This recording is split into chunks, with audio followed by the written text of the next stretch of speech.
OCM, good afternoon, everyone. Good afternoon.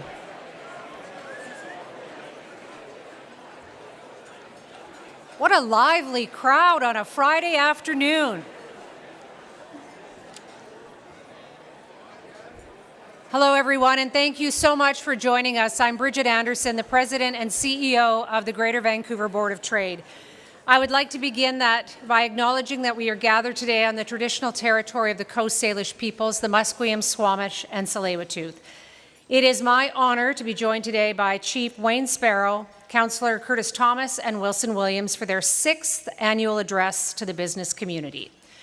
The Greater Vancouver Board of Trade exists to lead, unite and champion business, and within that mandate, our role is to advance economic reconciliation, which means working to build partnerships that bring prosperity for all. Today's conversation comes at a critical and complex moment. Tensions are heightened around uncertainty, private land ownership, and reconciliation. But that does not mean that we should ignore difficult conversations. In many ways, it means the exact opposite. The path forward can only be found through meaningful dialogue and through working through complexities together. I know that from speaking with our members, they want to continue having these discussions, and they continue to look forward to work with First Nation communities to keep building out the most innovative, competitive, and successful partnerships in the world. The goal of having this conversation each year is to learn, collaborate, and build relationships rooted in shared understanding. Because every time we take the time to connect, we take a step toward understanding one another more fully and toward creating solutions that deliver lasting impact for generations.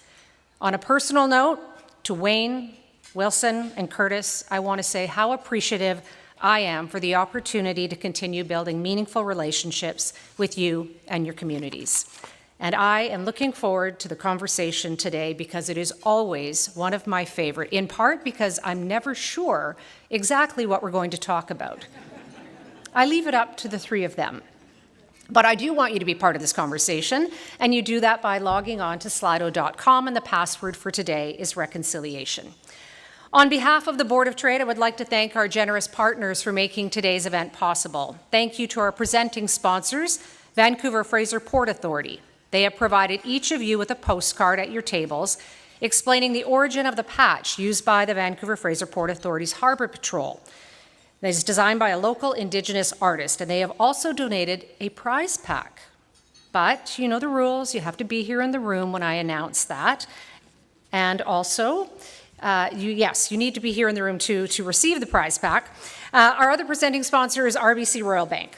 Our supporting sponsors, CN, Scotiabank, MNP, Trans Mountain, Parkland, Langara College, BC Maritime Employers Association, BDC, the Bank for Canadian Entrepreneurs, YVR, and Destination Vancouver. Our preferred venue partner, the Fairmont Hotel Vancouver, thank you very much to the staff today. Our event partner, One Group Agency, and our preferred media partner, Business in Vancouver. And this event is presented in partnership with World Trade Center Vancouver. You may also have noticed on your table some coasters. Thank you to Native Northwest for creating space for Indigenous artists to showcase their beautiful artwork. Lastly, I would like to thank our pillar partners whose annual partnerships and commitments enable the work of the Board of Trade. They include TELUS, CN, YVR, BCIT, Air Canada, and RBC. We have some very special guests joining us today, so I'm going to ask them to stand. Several elected councillors from Musqueam, Squamish and Tsleil-Waututh for joining us. Please welcome them. Please stand, be recognized.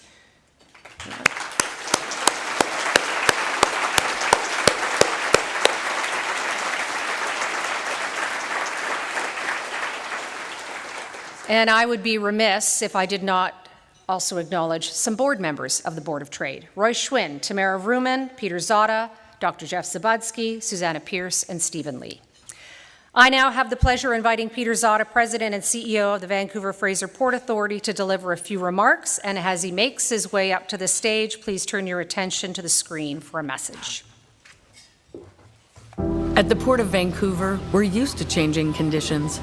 So when trading relationships shift, we adapt, moving more of the products Canadians make to more customers around the world, getting projects built to unleash Canada's economic prosperity, and connecting us all from coast to coast, to coast, to coast, to coast. To deliver the true north far and wide. Come on, wasn't that fabulous? All right. Thanks, Bridget, and good afternoon, everybody. I'm really looking forward to today's session. I want to acknowledge with gratitude that we're gathered on the traditional territories of the Musqueam, Squamish, and Tsleil-Waututh peoples. I'd like to recognize the enduring presence and stewardship of First Nations over the lands and waters that today fall within the jurisdiction of the Vancouver-Fraser Port Authority and the Port of Vancouver. Working with the nations is really important as we strive for inclusive stewardship of the environment that we share. It's my great pleasure and privilege to be here with you today on behalf of the Port Authority. And to Bridget and the Greater Vancouver Board of Trade, thank you for hosting this important event for the 6th time.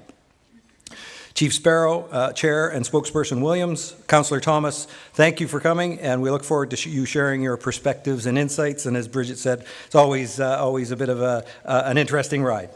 As the video we just saw highlights, though, at the Port of Vancouver, we're working to get more of what Canadians make, mine, harvest, and grow to more customers worldwide. Today, more than ever, collaboration and partnership is essential to our work of enabling Canada's trade in an ever-evolving and dynamic global landscape. At the Port Authority, we're committed to building long-term and respectful relations with First Nations towards our strong and shared future. As an organization, we're continuing to embed collaboration with First Nations across our work. A few examples, as Bridget mentioned in her introductory comments, our port operations patch gives you, that you've seen in the video and on your table, was designed by local Musqueam artist Kitty Guerin in collaboration with our team. It's used by the Port Authority patrol team at the Port of Vancouver. The design reflects the stewardship of the water, an essential part of our responsibility and clearly a theme deeply rooted in Musqueam culture. Our environment teams work closely with First Nations, including on climate adaptation planning, habitat enhancement, and environmental review and monitoring programs.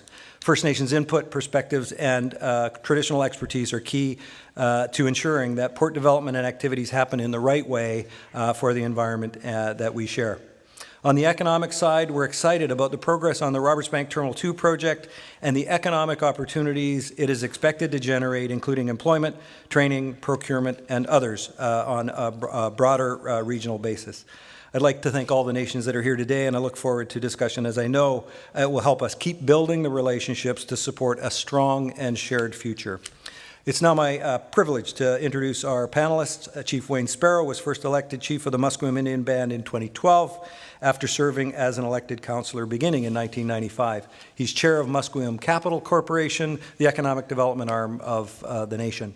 During this time as Chief, the MST Development Corporation, a business partnership between Musqueam, Squamish, and Tsleil-Waututh, has acquired substantial property holdings of over 20 million square feet, including the Jericho and Heatherlands. Chief Sparrow has led Musqueam in signing precedent-setting agreements that renew and strengthen relationships between Musqueam, neighboring First Nations, governments, industry, and other partners, including agreements with the Vancouver-Fraser Port Authority and YVR. Wilson Williams, Chair and Spokesperson of the Squamish Nation, whose ancestral name is Sxwíxwtn, has dedicated his life to furthering the cultural, economic, and geographic interests of the nation. He's committed to protecting Squamish lands and waters through the assertion of Squamish title and rights, while ensuring a bright and sustainable economic future for all the members. He's a passionate ambassador and knowledge keeper of the nation's rich history, culture, and language, and believes that respecting and understanding the nation's past is essential to informing decisions that will carry the nation forward. He's also a true believer in the power of sport as a catalyst for growth and as a devoted volunteer with the community sports development programs. Councilor Curtis Thomas of Tsleil-Waututh Nation is currently serving his 3rd term on council. He's the owner of Warrior Plumbing and has worked in the industry for 21 years. He's also the co-founder of Quasin Enterprises alongside his business partner Dennis Thomas, and is proud of what they have accomplished to date. Councillor Thomas is a member of the Zero Emissions Innovation Centre Board of Directors and sits on the MST Steering Committee, of which he was previously chair. His focus is on being a positive voice in the community and helping others understand that we are all stronger when we stand together. Chief Sparrow, Chairperson and Spokesperson Williams, Councillor Thomas, again, thank you for being here today. We look forward to hearing from you in this valuable conversation. I'd like now to invite the panelists to provide a traditional welcome followed by the panel discussion. Thank you very much, and I look forward to the conversation.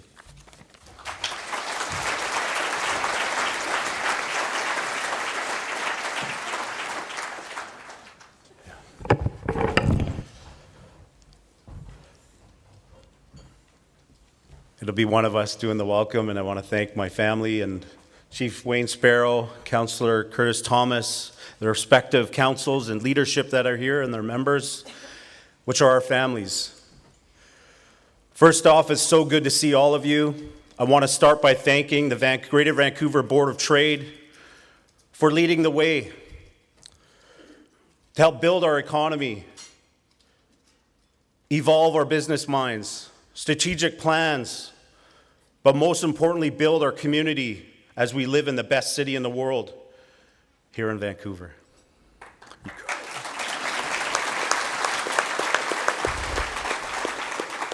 On behalf of the Three Nations, welcoming all your leadership,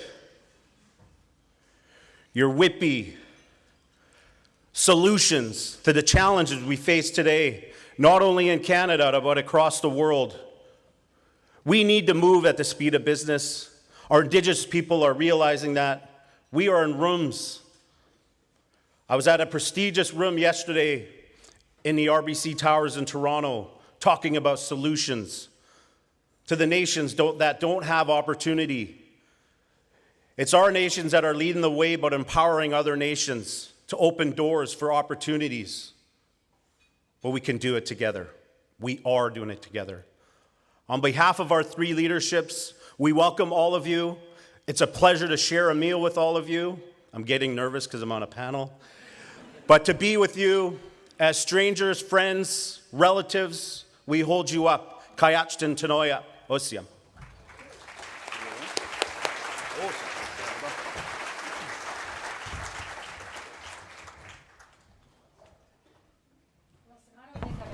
Or heard you nervous.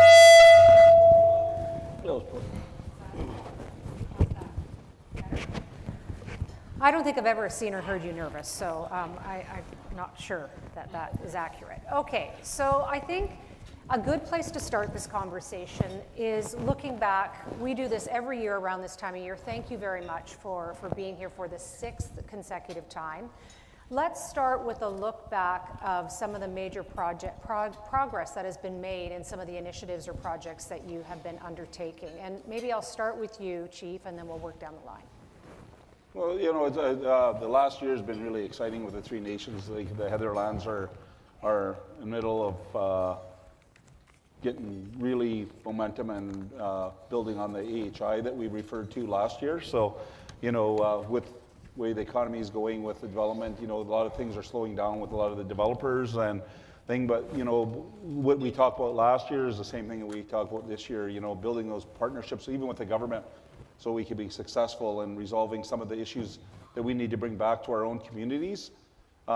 It's really exciting now that, you know, the developments are now starting to get moving, and I know Wilson and his projects is moving, so those opportunities are now coming to fruition, and now we have a lot of work to do to just keep the momentum going and working along with the governments and partners and, you know, our preferred partners that we have with the nations and with our community is exciting, and I think, you know, I can't wait until those projects are complete, and the hard work that our past leaders, our past elders that aren't with us today can look down and see that the vision that they put forward for us, and we could, you know, get some of that work across the finish line. Wilson, I know Chief was just speaking about CENOC, and we can talk about that now, or we can talk about some of the other major projects that you've been involved in and the progress that you're seeing over the last year. Yeah, I think that we've come a long way. It's been a journey. You know, we're now sharing a story because it's been some time in regards to our three nations working together, and you don't really see traveling across Canada and even down south in the USA, but most importantly in Canada here, you don't see a lot of nations binding together like we are in regards to land development, partnership, working with the economy in Vancouver to help grow and address issues like housing. With us, with the Squamish Nation, we have ceremony next week to open our doors at Sanok in Kitsilano for our first tower.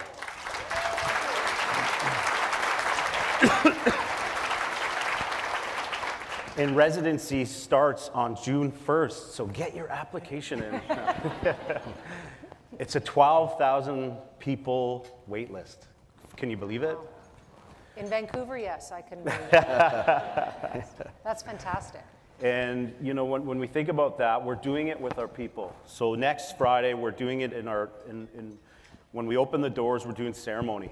And we'll make sure we have our elders there, and we're hopefully bus everyone over. But in saying that, we've done a lot of good work and progress. We're talking about MST, or Sanok development, but looking at our energy projects as well that are moving forward and are moving at a pace faster than we've ever had before. It's costing air miles for me, but I'm so glad we're our new council, and this is another success too, is we are back to 16 councillors. We have most of them here today, and I'm so grateful that are ready and enthusiastic with good energy, and they are now activated. Yes. You know, we are almost near implementing a new strategic plan. These plans have started back in 2020, but really sets out goals and objectives to what we really want to do from a Squamish Nation point of view. So it's exciting to kind of get to this place where that motivation and passion is utilized. Curtis, what has been the focus for the past year for Tsleil-Waututh? What is some of the progress that you've seen? Yeah, first off, Heid Sapka, CM, Curtis Thomas, Connor Squee, Talitz and Tsleil-Waututh Misteo, Heid, Connor Squalwins, Kwanzi, Kwatsnala, Heichka, OCM. In the little bit of my traditional language that I know, Hunkamedium, I just let you know that my name is Curtis Thomas, and Tsleil-Waututh is my home, and I bring good feelings in my heart. So we have a teaching in our community. When we speak our language, we call our ancestors into the room. So, I'm thankful to my ancestors, first and foremost, for their strength and their resiliency to allow me to be here today. Big shout out to Chief Justin. He couldn't be here today. I want to shout out to my council and the Tsleil-Waututh staff in the room. And I'm just proud to be here, sitting with two legends here, two mentors that I look up to, two leaders of their communities. It's been an honor to work beside them. As far as Tsleil-Waututh, we have a few things that we're proud of. We're about to complete a BC housing project where we're going to bring over 100 people back into our community. So that's a good start. Almost a year ago, we signed a very significant agreement, reconciliation agreement with Canada. And this kind of sets out a process for us to work together to move things forward with Canada and Tsleil-Waututh at the table. So that's really significant from my part. We're also proud to be working on a Safe and Healthy Homes project where we're getting into every home in our community and we're stripping it down to the studs, and we are making it better. We're investing in complete retrofits with triple pane windows, better insulation, new roofs, full mechanical upgrades with heat pumps, and upgrading services for EV chargers, and investing in our community. Our homes are intergenerational, so we have to think about 100-year homes, and our people know that we're successful, and so we have to figure out ways that we can show them that we're investing in them. So we're going to continue to do that, traditionally we have too many different classifications of homes and properties in our communities, and the council of the day said a member's a member and a home's a home. And so it's as simple as that. We'll do them all. And then I guess we also, Tsleil-Waututh is a partner in a flying factory business, now a new construction opportunity where we're trying to push forward innovative technology to help accelerate construction on or off site. And so through that business, we're able to offer well-paying career opportunities to our people. And it's pretty special to see our family working in our community, building homes for our people. There's lots going on in the past year. One of the reasons I really love this event is because of the ability for us to have some difficult conversations, but with honesty and respect. And I think it's an understatement to say the past many months have been very challenging when it comes to reconciliation, discussions around DRIPA, around private land ownership and the Yəχ̑yaḥ̑wələq case. So I'm going to start with you, Chief, because you also were speaking out in regards to the agreement that you made with the federal government, or the Musqueam made with the federal government. But given the kind of anxiety and nervousness that people are feeling, how would you respond to that level of discord that exists right now? Well, I think the biggest thing was lack of information, and the government, you know, it got a lot of people feared with the Yəχ̑yaḥ̑wələq case and the third-party land, and we said it, and we talked about the three communities even afterwards that we're not going after third-party land. We have a duty to talk with the governments. The agreement that we signed with the federal government was an agreement to accomplish a lot of the things that we're talking up here. It wasn't about the land. And with the three nations, we all have SOIs and claims to the territory, but we also have an agreement about the Crown land that we signed and got us to where we are today. And the agreement that we had done with the government was to talk about the fisheries agreement, the opportunity to be involved in some decision-making and self-government. It wasn't about third-party land, and it's kind of upsetting, and I guess it's not upsetting, but still realize that we have people in government that will use First Nations to divide and conquer and get political support on the backs of the nations, because that was not the intent from the federal government. Even our premier got thrown under the bus when we signed our agreement. We invited him down just to witness, in our culture and our teaching, to witness the agreement that we signed. And he gets thrown under the bus that he knew what was going on, and he didn't. We invited him the day before, and out of respect, he showed up. And, you know, I just get upset that we get used as to try to put fear tactics to try to get political support and go against other governments on the backs of the nations. And I don't think that's fair, and I don't think it's fair with any of the nations in this province. Businesses, by and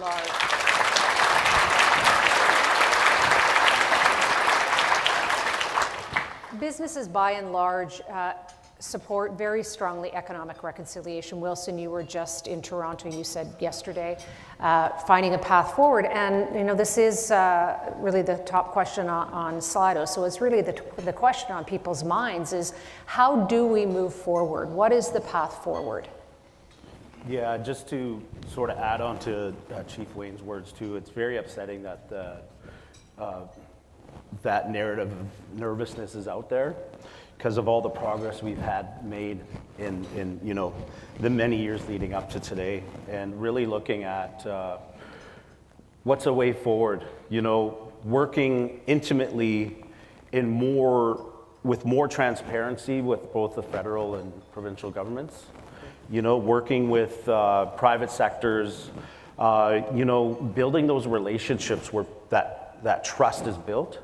You know, I've said this before, where, you know, when you come to Indigenous community, you know, the term is on reserve. You know, this is like an intergenerational thing where, you know, our people live in fear.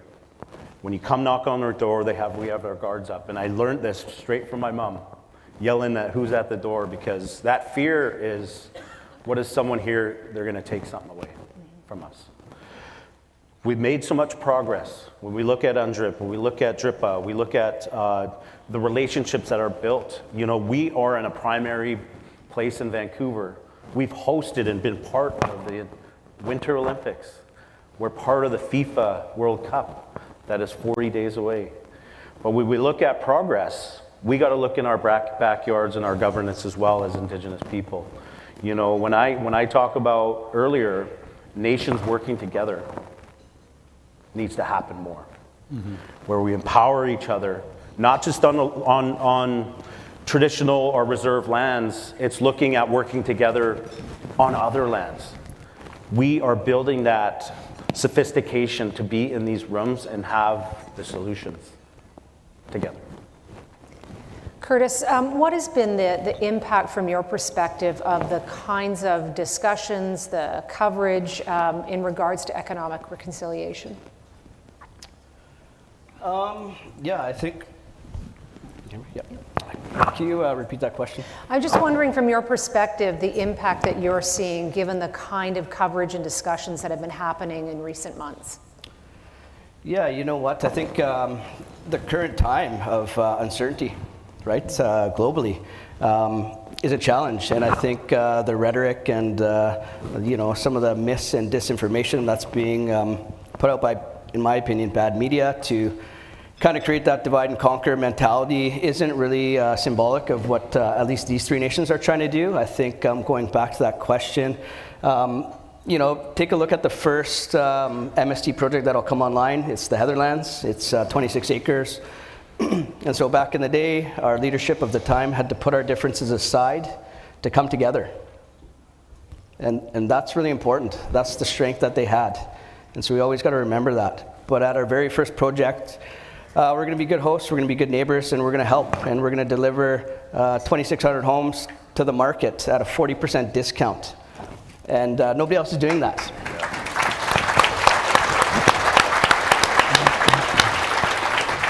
And so for us to take that risk in our very first Fee Simple project together, it's not about us. It's really about all of us. And we'll continue to do that. We are your neighbors, we are your hosts, and we don't just think about our small community, we think about the impact that we can have regionally, and as was mentioned earlier, there's really the whole nation is watching. We hope that we can inspire other nations to do the same great work that we're doing, and we'll continue to do that. We're very proud of it. So, yeah, thank you. Thank you. Wilson, you mentioned FIFA. Speaking of the whole world is watching, we are just over a month or so away. There has been a lot of discussion about the kinds of benefits and the expectations that the benefits that FIFA can bring to communities. From your perspective, what are you hoping to see the benefits of FIFA and the World Cup here? Yeah, I think with the three nations respectively, and kudos and respect to the Mississauga, the Credit, Ontario as well, that are hosts as well. So, we've already been on that journey, being part of the legacy that has started, the three nations here, specifically in Vancouver, have been a major part of the decision-making, being in rooms that, what does a legacy look like? What is, first off, what do we see as the FIFA World Cup in Vancouver look like?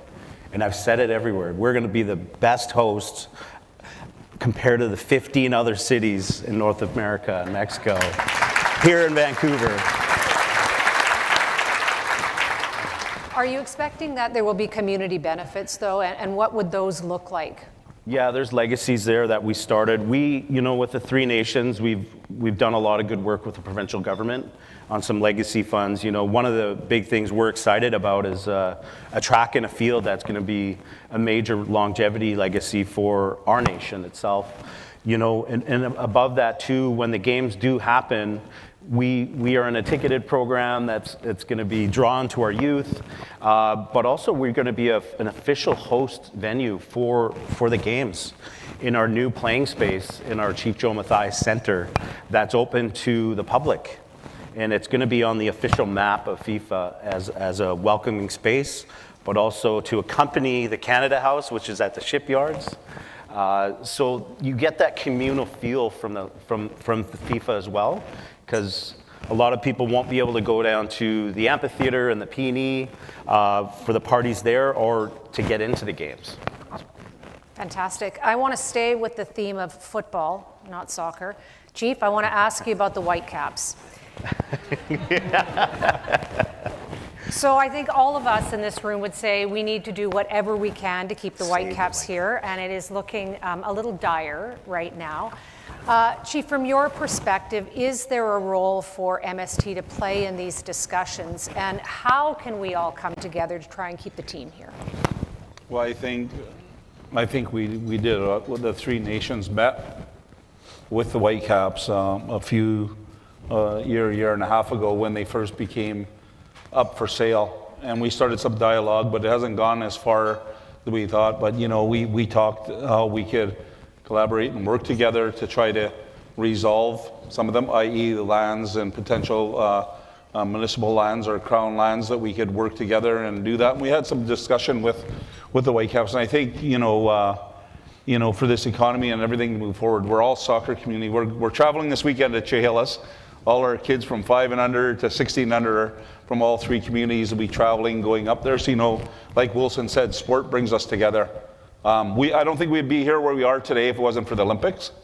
Those are kind of the returns that we see that the general public doesn't see. They just look at the costs and what it does, but nobody really looks at the bigger picture about what it brings to the community and keeps our community thriving and getting guests to come in here and helping all of the businesses. But I think that whatever we can to work together, and when I say together, all of us, I'm saying the federal, our provincial government, the City of Vancouver, the 3 nations, and the owners, if everybody get in the room and try to figure this out, where you look what's at the betterment for that team and for this city, it could be accomplished. But we have to get in that room and we have to try to find a solution amongst all of us. And that's how we got to where we are today. And it was so proud when the 2010, when we seen Chief Jacobs welcoming the world to the 2010 out on the stage, and our leadership being up with the president of the IOC. And I have to admit, we just went through a few events just recently now with FIFA, and they treated us with the greatest respect. The president, the vice president made sure that we were there with them, and we were there, and we've heard all these stories about how FIFA is so difficult to deal with. I found them one of the most pleasant groups to work with and respectful groups that we've seen and come in here, and I told that to the president and to Victor, who was here more recently. So, I think if we come together, back to the question on the Whitecaps, that we need to do something, and we're willing, and we've had that discussions, and we're willing to carry on those discussions wherever we can. And I can't stress as much, that it helps our kids. That this FIFA, our kids are excited.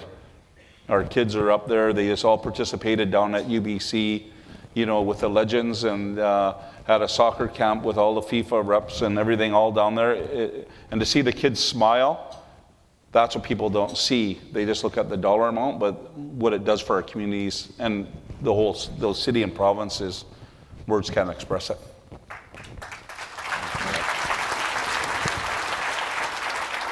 Did you want to chime in, Wilson? You were looking over at me. I think, Please. We have to save the Whitecaps. Being such a primary place of welcome and such gracious hosts here in Vancouver, British Columbia, in Canada, it's our job to stand up for what's right. We all want more professional sports in our city. It's hard to fathom the fact that FIFA's coming and we're struggling to keep the Whitecaps here at such a time. This is a narrative we need to get behind. And I really applaud those who are really standing up for it. That pride and motivation that it brings, not just to our Indigenous communities, but for our public. We have such a big, huge numbers across Vancouver and BC with youth in soccer. And, with that too, we were at the Congress the other night, and it was so touching because we welcomed over 200 countries to our beautiful city. And to welcome them, to stand on stage and to, sit at the table and share a meal and conversation about good feelings and energy. We have to celebrate these things more often here. With all the heaviness and darkness we carry around the work we do, or, we got to celebrate the good, and unite together in that heartfelt way. You want to add to the conversation? Yeah, there's not too much more that I can add. I played soccer late last night, so if you saw me limping up on the stage, that's why. It's my passion, and I've seen the impact in my community. We say that sports saves lives. As was mentioned earlier, it's the Indigenous soccer season now, so there's a lot of buzz in our community. We just opened up an artificial turf field April 18th, and what a great time to activate it and inspire our younger generations. And right before FIFA comes into town, where we want to Allow our members to be proud of who they are and celebrate our rich culture and histories and be seen in their territories. And so, yeah, we look forward to that. And I think there's just a bunch of opportunities that we just don't see yet, you know, and there's that one saying, it came from an old baseball movie, if you build it, they will come. And we truly feel that way about our own turf field, but also we know that if we could build a grass pitch for the Whitecaps, we would love to have them stay here. So, yeah, thank you. Okay, well, hopefully these discussions will continue and it's not a foregone conclusion. So thank you for your engagement on this one. I'm going to move to some other projects. And Wayne, I want to start with you because Musqueam has partnered with another First Nation to buy a stake in the River Rock Casino. Can you talk about the reasoning behind that and what that means for your nation? Well, you know, like, as you know, the vision of our community and our leaders was to also expand. We're into a lot of real estate, and we looked at business opportunities that come forward, and to be able to be part of the economy and to grow. You know, I see my good friend Tamara there. We talk about the YVR agreement that we had, and growing off those kind of agreements helps our community. So, you know, there was the opportunity there. We went to court and we won on the original thing, so we already owned the land. The casino was up for sale, and we looked at it amongst ourselves for a while, and then we ended up partnering with Nanaimo to move forward. We still have some work to do with our community where we're going back to engage them and talk to them, but it gives us the opportunity, you know, and part of the things that we talk about, and it's not just about the money all the time. When we talk about the FIFA and we talk about branding and letting people know who we are, where we come from. So, you know, in our own backyard, to be able to look at those opportunities that, you know, can put forward to our children, you know, to stay in the schools and go to get educated and be able to run and operate is the vision of our I think for all three of our communities, to make sure that we can get to that stage. But you know, it gives sleepless nights naturally, but I think I have to acknowledge our community of getting behind us and our council to take those steps and to make sure. And you know, I want to acknowledge our MCC board, our board members that work on our behalf and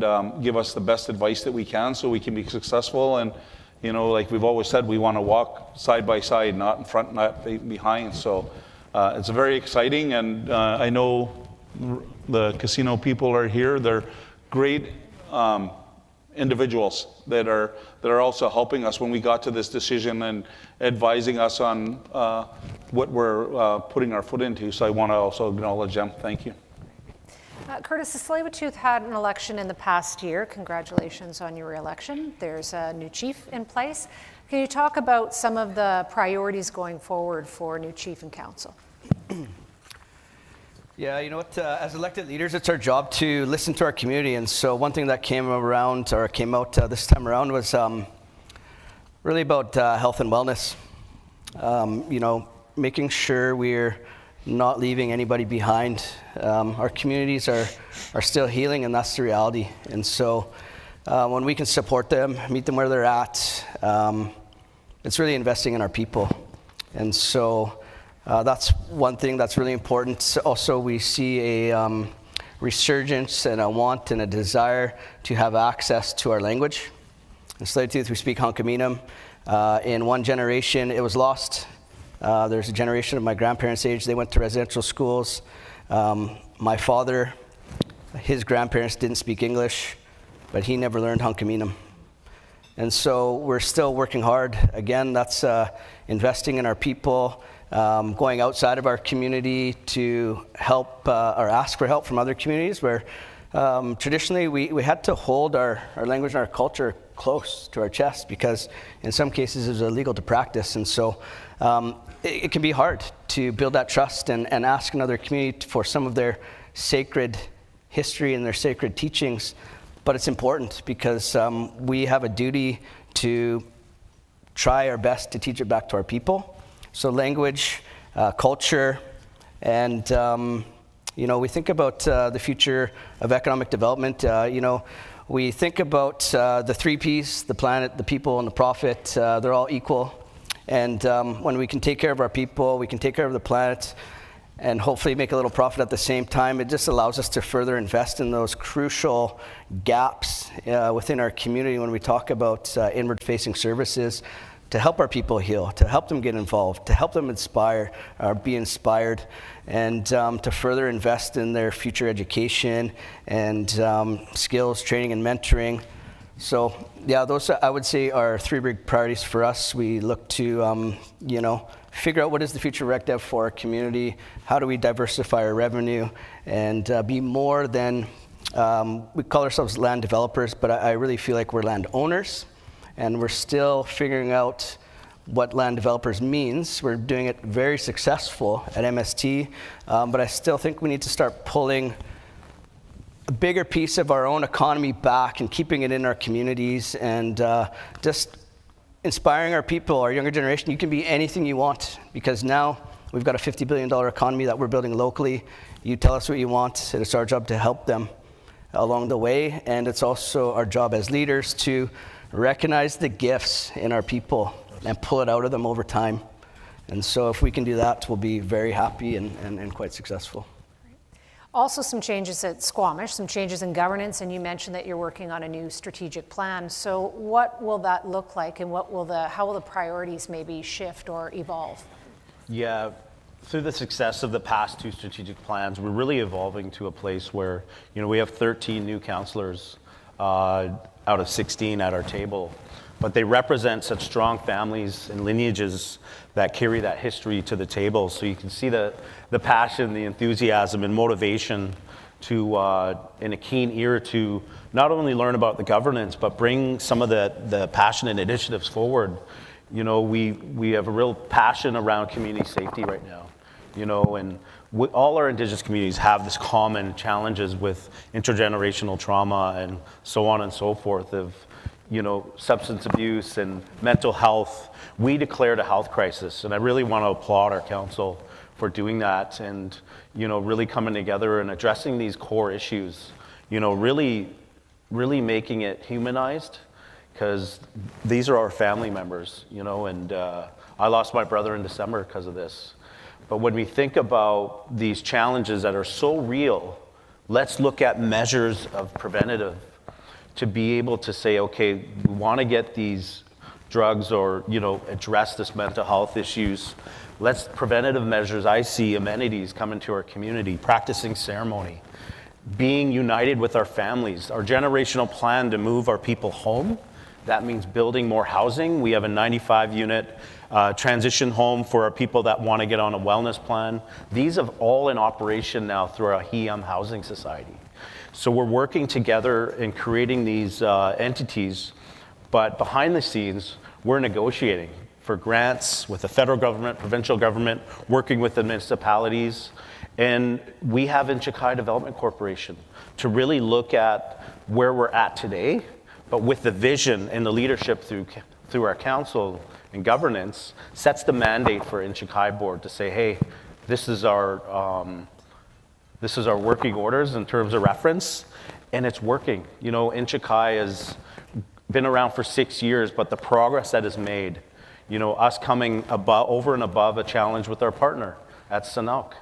And really, people ask if that slowed us down. No, we are full steam ahead.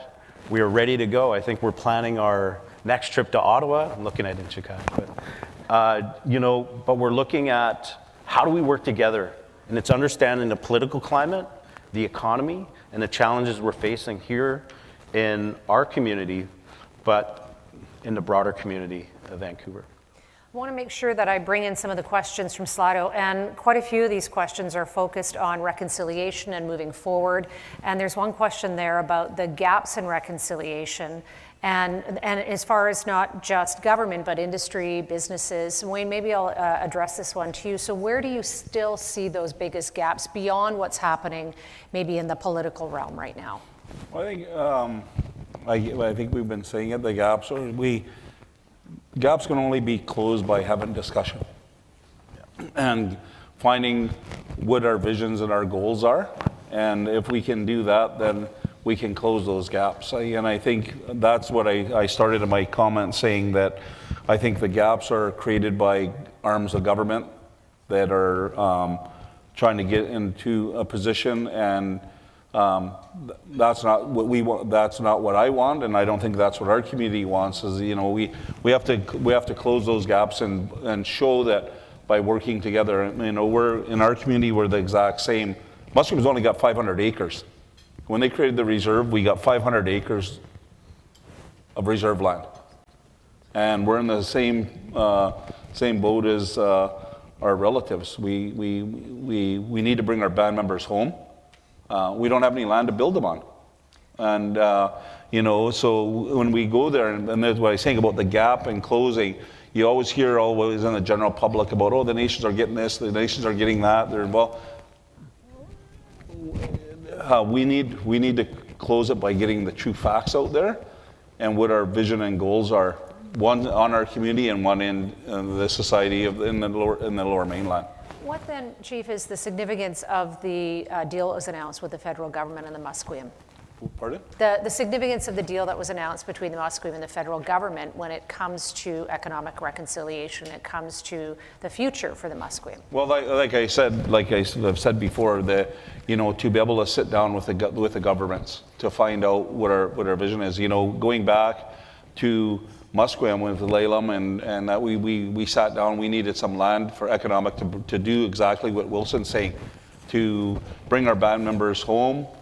We have 450 people waiting for a home in Musqueam, and over half of them are living off reserve, and they want to come home, and we have no place to put them. So the faster we can move, the faster we can deliver those services to bring our band members home. But I'm telling you, it's a struggle. We've been struggling in Musqueam now for the last 10 years, just to even try to get the services to bring the band members home. Has been difficult, and that's what some of the stuff that was asked to me about. You know, when they created the reserves and they created that, they gave us 500 acres, and then they said so you can survive off the sea. Then they take our fishing rights away. And it wasn't until the 90s when we had to go to the Supreme Court under the Sparrow case to get our fishing rights back. But we're still fighting the government on that because the government's telling us what we can and can't do with our fish.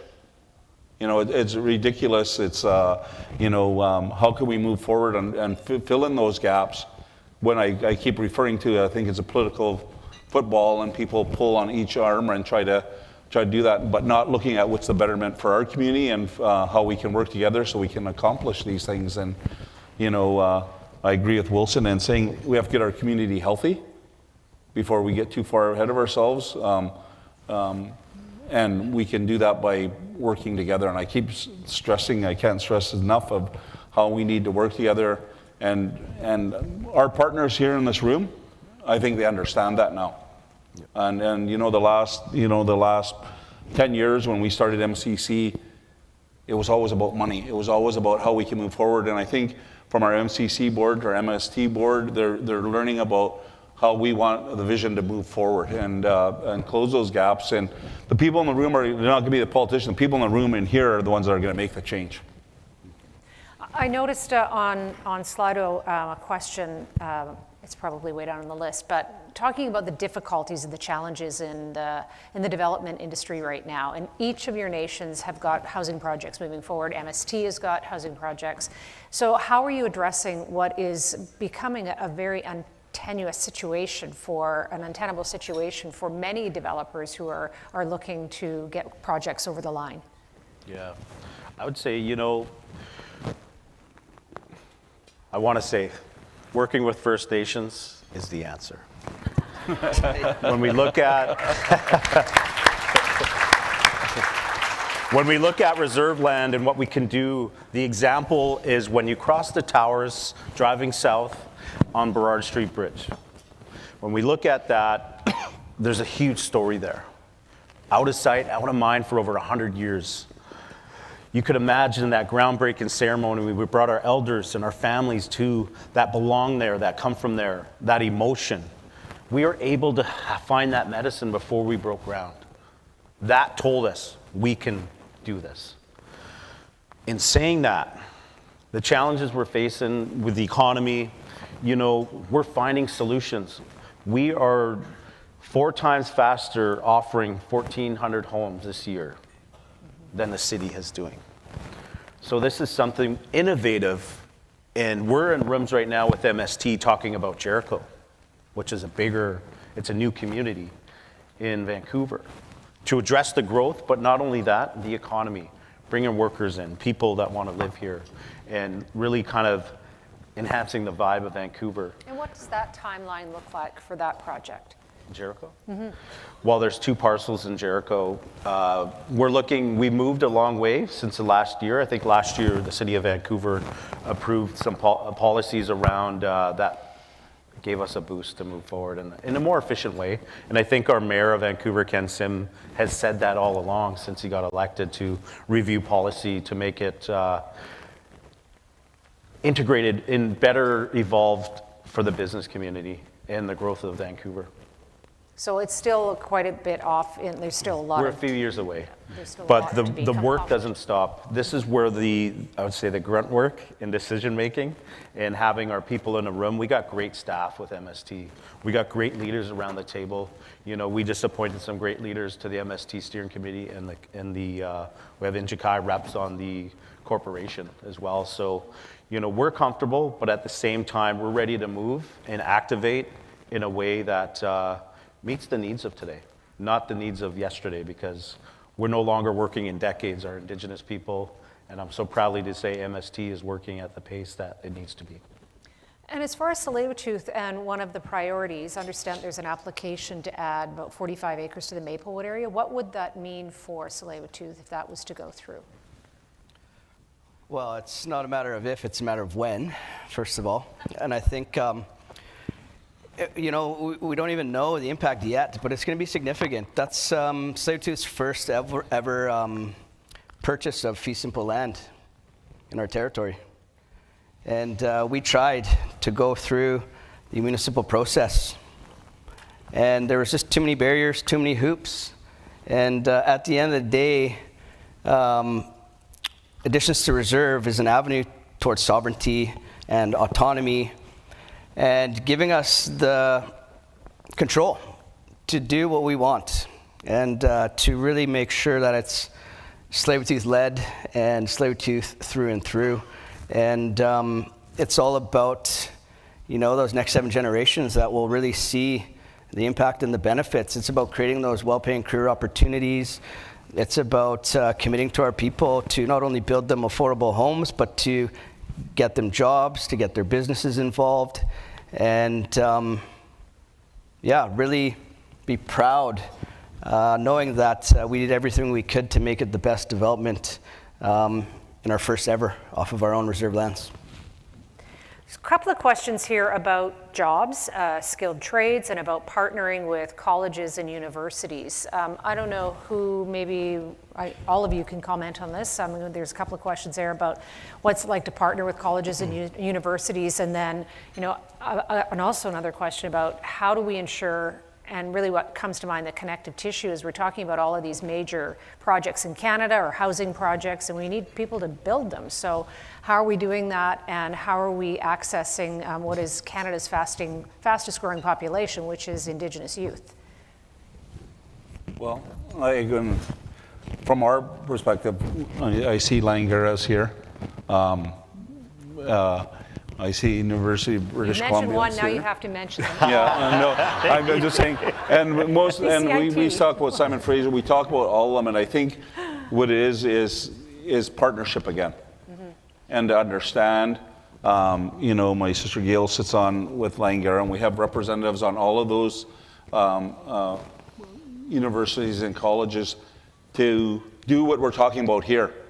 See what we need to get. You know, we have to get our vision, our goal is to, with all our, whether it's the casino, whether it's property managers, whether it's real estate, lawyers, accountants, we have to rely on those facilities to help us accomplish it, and we keep going to our community. So it's very important driver. Like in Musqueam, we talked a few times about the housing and naturally the housing, but when we did our work with our community, education's right there, where they want our band members to get the education, and our partners at those colleges and universities are helping us do that.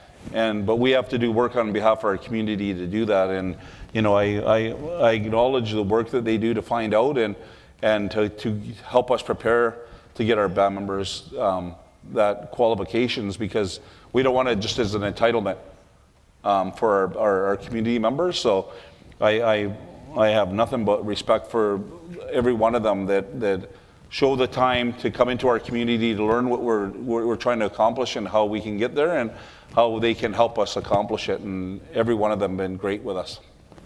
Curtis, this is right in your wheelhouse too, given what you do in your day job. Yeah, let me first start with, you know, I got to give a shout out to my unofficial brother, Dennis Thomas. Oftentimes people ask me, hey, are you Dennis's brother? He's here today, and so he is living proof. I think I know he works for UBC Sauder School of Business, and he's blazing a trail. He's showing us what it takes to get it done. He's getting in front of our high school kids, and he's mentoring them, and he's advocating for them, and he's showing them a path and a connection. So I would encourage every other educational institution to talk to Dennis, take a good look at the work he's doing. It's very successful, and that is the path forward, because our people need to connect. You know, and Dennis, like me, grew up in our communities, so there's that instant connection, that instant trust.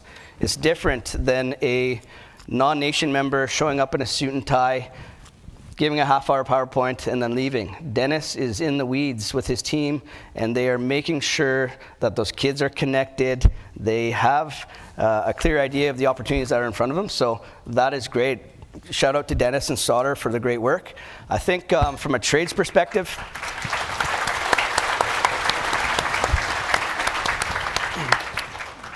and from Tsleil-Waututh, you know, we're proud. We have a daycare to K-12 school within our community, and I think we need to commit to making sure that we're getting in throughout the kids' education journey over and over again to educate them on the opportunities that exist within our administration and within the partnerships and within the lands we're developing, so that we've sprinkled many seeds over a period of time so that when they get to grade 10 or 12, they have an idea what they might be interested in. And so, you know, we do have, as Indigenous people, the biggest population under 25. There's a huge need for our young people to get into trades, and we just got to allow them to try things. And we got to follow up, and we can't give up. And we got to let them know we see them, we hear them, and we're trying to find their gift. And once once we find their gift, we got to help them walk through that door and take full advantage of it. And again, building the next generation of role models and the next generation of leaders within our communities to carry that cycle forward.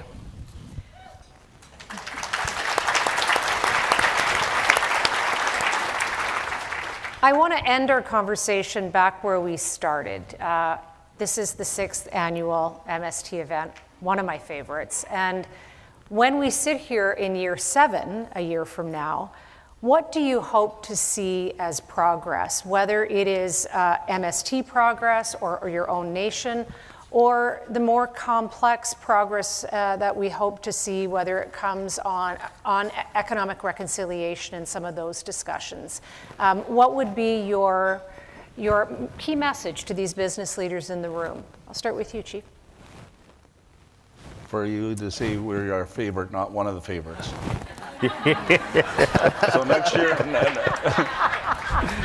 the goal is next year the goal is I want to hear you saying this is my favorite one of all the ones I do at Vancouver Board of Trade. You're all my favorite. The 3 of you, you're my favorite. I think in closing, I want to personally thank you, and I thank Vancouver Board of Trade. I look forward to this event every year to come forward and share, because we can only share by teachings and giving our perspective. And at the end of this time next year, a lot of the stuff that we're talking about, I'm hoping a lot of these will be complete and we can talk about how we move forward. And in closing, I mentioned here that the change is going to come, and the change is going to come from every individual in this room to really know who we are, where we come from, and what our vision and goals are.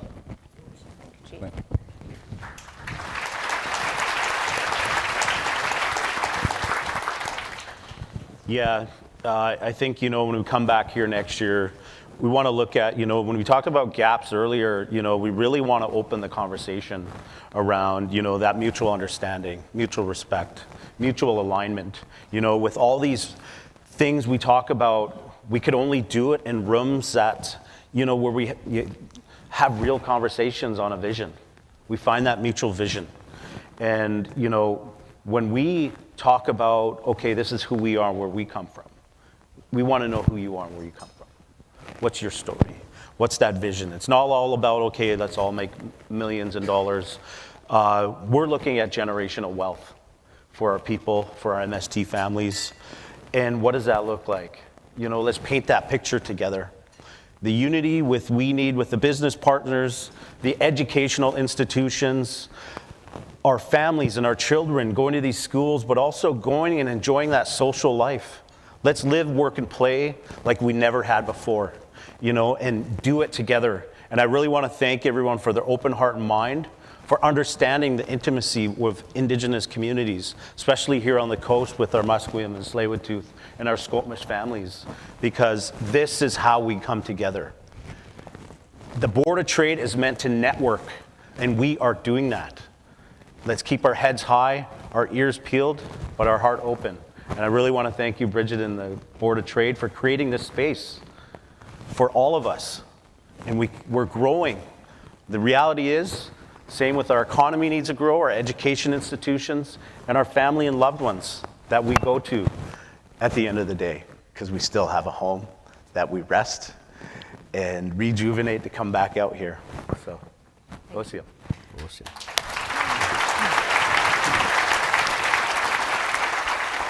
Final word to you, Curtis.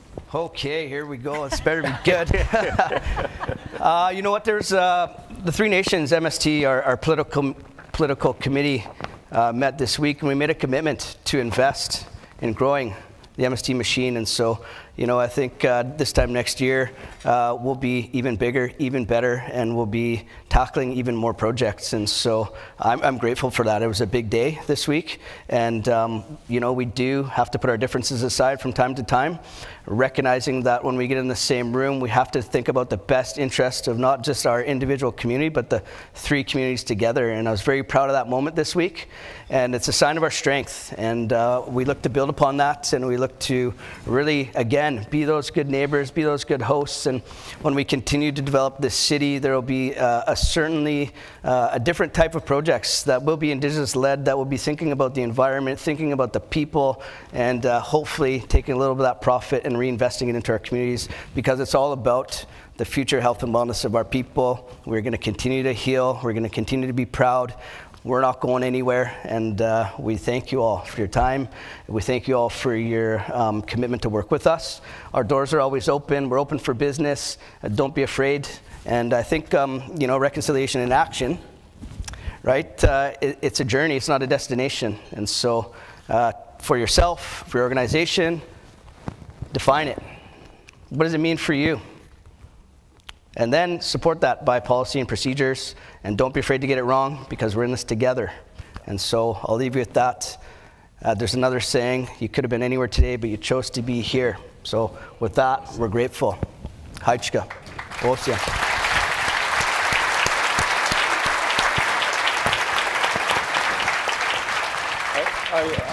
I want to apologize, Bridget. I want to thank our leadership that are here with us today, our past leaders, our community members, and especially the people that are advising us that are in the room here.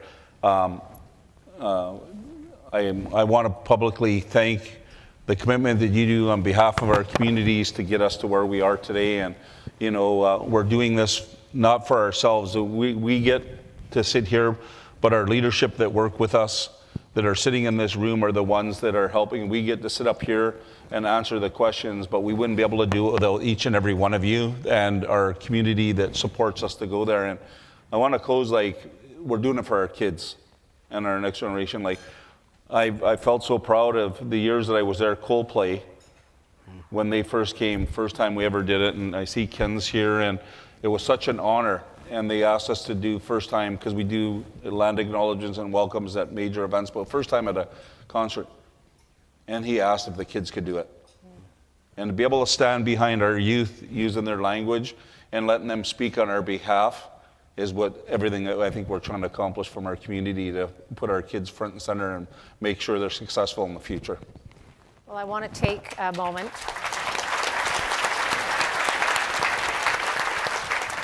to thank each of you for being here for my favorite event of the year. But don't tell anybody else. Just keep that secret amongst friends here. Chief Wilson and Curtis, thank you very much for a really great conversation. I really appreciate your time today. Thank you. Thank you.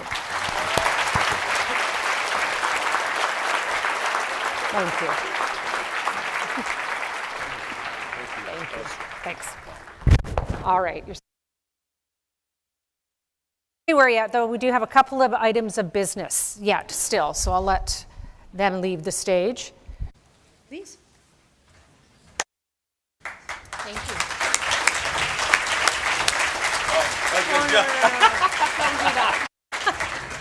We still have the door prize, which I'm going to do at the very end. Before we do that, I would like to invite up Katie Regional Vice President, Commercial Financial Services at RBC, to deliver a few remarks. Katie.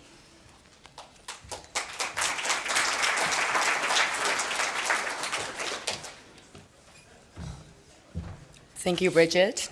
Also, one of my favorite events, or shall I say my favorite, Chief Sparrow. Good afternoon, everybody. It is not only a pleasure, but also a privilege to share a few words on behalf of RBC. And I would like to firstly express gratitude for today's gathering. Thank you to the Greater Vancouver Board of Trade and the host nations for an important and productive conversation on the topic of reconciliation in action. Chief Sparrow, Chairperson Wilson Williams, and Councilor Curtis Thomas, thank you for sharing your vision and wisdom on the ongoing journey towards economic reconciliation and how Indigenous and non-Indigenous business communities are collaborating to create meaningful long-term partnership. I took the notes on mutual understanding, mutual respect, mutual alignment with open heart and mind, so notes well taken. And today's conversation has reinforced the importance of our shared commitment to the principles of truth and reconciliation, and that meaningful action, partnership, and open dialogue play a vital role in advancing this journey forward. So once again, on behalf of RBC, thank you for sharing your time as well as joining today's event. Have a great weekend and an afternoon ahead of you. Thank you.